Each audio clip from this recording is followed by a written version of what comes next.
Welcome students, my name is Adil. I am your math teacher. आज का जो हमारा टॉपिक है वो हमने 9th क्लास की मैथमेटिक्स चैप्टर से लिया है ट्रायंगल्स और एक्सरसाइज है 7.1। तो इसका क्वेश्चन नंबर 1 से आज हम शुरू करेंगे। क्वेश्चन नंबर 1 में क्या दिया है हमें statement, in a quadrilateral ACBD, AC is equal to AD and AB bisects angle A। सबसे पहले हमें समझना है कि क्वाड्रिलेटरल होता क्या है। क्वाड्रिलेटरल वो फिगर होती है जिसकी 4 साइडें होती हैं। इसमें हम कोई भी फिगर ले सकते हैं, 4 साइडेड फिगर, चाहे इसमें रोम्बस ले लो आप, चाहे रेक्टेंगल ले लो, चाहे स्क्वायर ले लो, जिस भी फिगर की आपकी 4 साइड्स होंगी उसको हम कहेंगे क्वाड्रिलेटरल, 4 साइडेड फिगर। तो उसके बाद AC is equal to AD। इस क्वाड्रिलेटरल में 2 साइड से इक्वल बता रहा है, AC जो है वो इक्वल है AD के, and AB bisects angle A, और जो AB लाइन है वो बाइसेक्ट कर रही है एंगल A को। अब देख रहे हैं कि बाइसेक्ट्स होता क्या है। बाइसेक्ट्स होता है कि अगर हम कोई एंगल की बात करें या किसी लाइन की बात करें, अगर हम कहें कोई लाइन बाइसेक्ट हो रही है या कोई एंगल बाइसेक्ट हो रहा है, बाइसेक्ट्स का मतलब होता है कि वो एंगल या वो लाइन 2 इक्वल पार्ट्स में डिवाइड हो रही है। तो यहाँ पर जो AB है वो एंगल A को बाइसेक्ट कर रही है। कहने का मतलब ये है कि जो यहाँ पर एंगल A है वो 2 इक्वल पार्ट्स में डिवाइड हो रहा है। तो अगर मान लो कि एंगल A हमारे पास 90 डिग्री है, जो AB लाइन है उसने एंगल A को 2 इक्वल पार्ट्स में डिवाइड कर दिया है। मींस कि जो एंगल A है उसके 2 इक्वल हिस्से हो चुके हैं। अगर हमने अभी हम मान के चले थे कि एंगल A जो है वो हमारे पास 90 डिग्री है, तो अब जो हमारे पास एंगल A के 2 इक्वल पार्ट्स हो चुके हैं, इसका मतलब एक पार्ट जो होगा वो 45 डिग्री होगा और दूसरा पार्ट भी 45 डिग्री होगा। तो ये मैं आपको समझा रहा था कि बाइसेक्ट्स किसे कहते हैं। और आगे दिया कि show that triangle ABC is congruent to triangle ABD। तो कहता है कि अब हमें प्रूव क्या करना है। इसमें जो क्वाड्रिलेटरल दिया है इसमें बता रहे हैं कि ट्राइंगल ABC जो है वो हमें कॉन्ग्रुएंट करना है ट्राइंगल ABD के, और साथ में what can you say about BC and BD, और साथ में हमें ये देखना है कि BC और BD के बारे में, BC और BD के बारे में क्या कह सकते हो आप। तो इसके लिए क्या करेंगे, हम पहले एक क्वाड्रिलेटरल बनाएंगे। क्वाड्रिलेटरल जो हमें स्टेटमेंट में दिया है, क्वाड्रिलेटरल कौन सा बनाना है हमें, ACBD। तो हम एक क्वाड्रिलेटरल ड्रा करेंगे, 4 साइडेड फिगर। ये मैं क्वाड्रिलेटरल एक ड्रा कर रहा हूं जिसकी 4 साइडें हैं। ये मैंने स्टूडेंट्स एक क्वाड्रिलेटरल ड्रा किया है। अब इस क्वाड्रिलेटरल का जैसे हमें स्टेटमेंट में नाम दिया हम वैसे ही लिखेंगे ACBD। तो अगर मैं ये साइड A मान के चलता हूं तो मैं कहूंगा ACBD। ये मेरे पास क्वाड्रिलेटरल बन चुका है ACBD। अब इस क्वाड्रिलेटरल में बता रहा है कि AC जो है वो AD के इक्वल है। तो मैं यहाँ पर AC को मार्क करूंगा, तो यहाँ AD को मार्क करूंगा। इससे क्या होगा कि आपको पता लग जाएगा जो AC है क्वाड्रिलेटरल में, लाइन सेगमेंट AC वो AD के इक्वल है। तो AB बाइसेक्ट्स एंगल A। अब बता रहा है जो ये एंगल A है इसको AB लाइन बाइसेक्ट कर रही है। तो हम क्या करेंगे, A और B को यहां ज्वाइन करवाएंगे, और अगर आप देखोगे अब जो ये लाइन AB है ये एंगल A को बाइसेक्ट कर रही है, कि एंगल A को 2 इक्वल पार्ट्स में डिवाइड कर रही है। तो मैं यहां क्या करूंगा, जो ये एंगल A के 2 इक्वल पार्ट्स हो चुके हैं, एक पार्ट हो गया ये वाला यहां से लेकर यहां तक, और दूसरा पार्ट हो गया ये वाला। अब जो ये ऊपर पहले वाला पार्ट है अगर आप देखोगे ये ट्राइंगल ABC में आ रहा है, और जो एंगल A का नीचे वाला पार्ट है वो आ रहा है ABD में। तो मैं क्या करूंगा, मैं इन 2 एंगल्स का नाम दे दूंगा। इसको लिखूंगा मैं एंगल 1 और इसको लिखूंगा एंगल 2। अब मुझे इसको प्रूफ करना है। प्रूफ में क्या बताना है कि ट्राइंगल ABC कॉन्ग्रुएंट है ट्राइंगल ABD के लिए। तो सबसे पहले मैं क्या करूंगा, मैं यहां लिखूंगा गिवन। स्टूडेंट्स गिवन में मैं क्या लिखूंगा, गिवन में हमें क्या दिया है, गिवन में हमें दिया है क्वाड्रिलेटरल ACBD। हम क्या लिखेंगे, हम लिखेंगे ACBD is a quadrilateral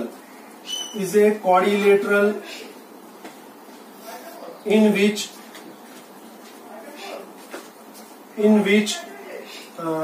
AC is equal to AD। AC is equal to AD ये हमें गिवन में दिया है। अब हमें देखना है टू प्रूव। तो हमें टू प्रूव में क्या करना है, टू प्रूव में हमें दिया है कि ट्राइंगल ABC ये हमें शो करना है कि ये कॉन्ग्रुएंट है किसके, ट्राइंगल ABD के। तो अब आपको बच्चों ये पता होगा कि जो ट्राइंगल ABC हमें यहाँ कॉन्ग्रुएंट करना है ट्राइंगल ABD के। तो कॉन्ग्रेंट का आपने ये शायद पढ़ा होगा पहले, अगर आपने नहीं पढ़ा तो कॉन्ग्रेंट हम कैसे दो ट्राइंगल्स को करवाते हैं। तो कॉन्ग्रेंट दो ट्राइंगल तब कॉन्ग्रेंट होते हैं जब उनकी आपस में तीन चीजें इक्वल होती है, बराबर होती है। चाहे वो तीन साइड्स भी हो सकती हैं, तीन एंगल्स भी हो सकते हैं, दो एंगल एक साइड भी हो सकती है, एक एंगल दो साइड्स भी हो सकते हैं, और या तो आरएचएस रूल से भी हो सकते हैं। अब ये जो आरएचएस रूल की मैंने बात की, ये आरएचएस रूल मैं नई वीडियो जो अपलोड करूंगा उसमें आपको मैं आरएचएस रूल के बारे में बता दूंगा। अब अभी देखना है कि हमें ये दो ट्राइंगल कॉन्ग्रेंट करने हैं। कॉन्ग्रेंट करने के लिए हम क्या करेंगे, हम प्रूफ करेंगे। प्रूफ में क्या करेंगे, हम प्रूफ में हम इन्हीं दो ट्राइंगल्स को लेंगे, जो दो ट्राइंगल हमें कॉन्ग्रेंट कराने हैं। हम लिखेंगे triangle ABC, in triangle ABC and triangle ABD. अब इन दो ट्राइंगल्स में हमें कम से कम तीन चीजें आपस में इक्वल करवानी है, तो तभी हम कह सकते हैं कि दो ट्राइंगल कॉन्ग्रेंट हो गए। अब हम प्रूफ में हमने लिखा in triangle ABC and triangle ABD. अब हम देखेंगे ट्राइंगल एबीसी में, अगर आप देखोगे जो हमें लाइन सेगमेंट दी है एसी, और ट्राइंगल एबीडी में आप लाइन देखो एडी, ये हमें गिवन में दिया है कि एसी जो है वो इक्वल है एडी के।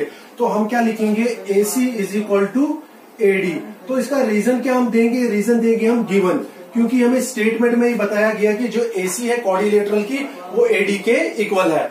और अब इसमें दूसरी चीज देखो, अब स्टूडेंट अब देखो जो इसमें एंगल ए है, एंगल ए हमें पहले ही स्टेटमेंट में बताया गया था कि जो ए बी लाइन है उसने एंगल ए को बाइसेक्ट किया है। तो मैंने उन जो एंगल ए बाइसेक्ट हो गया था दो इक्वल पार्ट्स में, मैंने उनके नाम दे दिए थे, एंगल 1 और एंगल 2।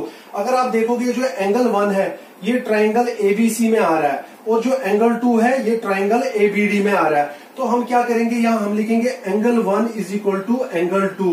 तो इसका रीजन देंगे because A B bisects angle A B bisects angle A, क्योंकि जो ए बी लाइन थी उसने एंगल ए को बाइसेक्ट किया, कि एंगल ए को दो इक्वल पार्ट्स में डिवाइड किया। तो अब देखेंगे हम दो ट्राइंगल्स में दो चीजें तो इक्वल आ गई है। अब उसके बगैर आप देखो दोनों ट्राइंगल्स में एक साइड कॉमन आ रही है। अगर आप ए बी को देखते हो, ए बी लाइन सेगमेंट, आप देखो दोनों ट्राइंगल्स में ए बी लाइन आ रही है। अगर हम पढ़ेंगे ट्राइंगल ए बी सी, या अगर हम ट्राइंगल एबीसी में अगर आप देखोगे ए बी इसकी लाइन सेगमेंट है, अगर आप ट्राइंगल एबीडी लेते हो तो उसमें भी ए बी आ रही है। तो कहने का मतलब है कि दोनों ट्राइंगल में जो ए बी साइड है वो कॉमन है। तो हम क्या लिखेंगे यहाँ, A B is equal to A B. तो इसका मतलब इसका हम रीजन दे देंगे कॉमन। तो इस तरीके से क्या हो गया, दो ट्राइंगल्स में तीन चीजें जब आपस में इक्वल होगी तो हम कह सकते हैं कि दोनों ट्राइंगल कॉन्ग्रुएंट हो गए। तो अब जब ये ट्राइंगल कॉन्ग्रुएंट हो गए हम लिखेंगे therefore triangle A B C is congruent to triangle A B D by.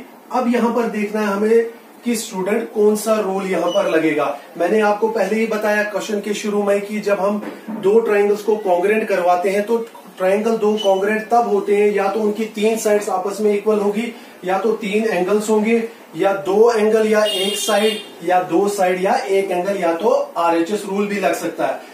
तो अभी हम देखेंगे इन दो ट्राइंगल्स में हम देखेंगे आपस में क्या क्या चीजें इनमें आपस में इक्वल बराबर हुई हैं। तो अभी देखेंगे जो हम ट्राइंगल एबीसी है, आप देखो ट्राइंगल एबीसी में हमने एक तो एसी साइड ले ली, और ट्राइंगल एबीसी में और दूसरी साइड कौन सी ली हमने, जो हमने दूसरे ट्राइंगल के इक्वल करवाई, तो हमने दूसरी साइड एबी ली। तो इसका मतलब हो गया हमने ये दो साइड ली इस ट्राइंगल में, एक तो एसी ली और एबी ली, और साथ में एंगल 1 लिया। अगर आप देखोगे ये भी साइड एसी भी साइड है, एबी भी साइड है, और बीच में क्या आ रहा है, एंगल 1 आ रहा है, जो मतलब जहां पर एंगल ए बाइसेक्ट हुआ है। तो इसके कहने का मतलब हुआ कि हमारे पास दो साइड्स आ रही हैं और साइड्स के बीच में एंगल आ रहा है। तो यहां पर हम कह सकते हैं कि इस रूल से ये दो ट्राइंगल कॉन्ग्रुएंट हो गए, side angle side rule. Side angle side इसलिए लिखा क्योंकि दो साइड्स थी, दो साइड्स के बीच में एंगल आ रहा है, इंक्लूडेड एंगल है, तो इसलिए हमने लिखा साइड एंगल साइड रूल। तो हमें ये एक और बात पता है कि जब दो ट्राइंगल कॉन्ग्रुएंट हो जाते हैं तो उनकी कॉरेस्पॉन्डिंग साइड्स भी इक्वल होती है। तो अब देखेंगे दो ट्राइंगल्स में कौन कौन सी साइड कॉरेस्पॉन्डिंग साइड बची है। अगर आप ट्राइंगल एबीसी लेते हो, आप देखो कि एसी और एबी तो हमने पहले ही इक्वल करवा दी। अब इसमें कौन सी साइड बची, इसमें तो बीसी साइड बची, और नीचे वाले ट्राइंगल में कौन सी साइड बची, बीडी। तो हम क्या लिखेंगे यहाँ पर 10 BC is equal to BD। तो इसका रीजन देंगे हम बाई सीपीसीटी। सीपीसीटी का मतलब होता है corresponding parts of congruent triangle. तो हमें दूसरे पार्ट में यही प्रूव कराना था कि बीसी और बीडी के बारे में बताना था। अभी हमें ये यहाँ पर ये पता लग गया कि जो बीसी है वो बीडी के इक्वल है। क्यों इक्वल है? By CPCT, corresponding parts of congruent triangle. दो ट्राइंगल जब कॉन्ग्रुएंट हो जाते हैं तो उनकी कॉरस्पॉन्डिंग साइड्स और कॉरस्पॉन्डिंग एंगल्स भी इक्वल होते हैं। तो ये आपका क्वेश्चन जो क्वेश्चन नंबर 1 था एक्सरसाइज 7.1 का ट्राइंगल से, तो ये हो चुका है। तो अब नेक्स्ट वीडियो में अगला क्वेश्चन करेंगे इसका। Thank you.